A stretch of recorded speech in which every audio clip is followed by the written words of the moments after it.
Did you know one man risked his life to give you access to all human knowledge? In 1750, Denis Diderot began a project that would change the world forever.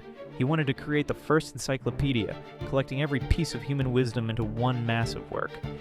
But the Catholic Church and French government saw this as a threat. They banned his project and threatened him with prison for spreading dangerous ideas about science and reason.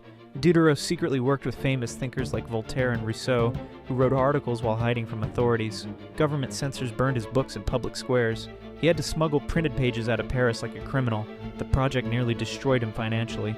He even sold his personal library to keep funding the work. But Diderot never gave up. He understood that knowledge belongs to everyone, not just church scholars. After 20 years of struggle, his 28-volume masterpiece was complete. This encyclopedia became the foundation for all modern reference works. One man's courage to preserve and share knowledge changed how we learn forever.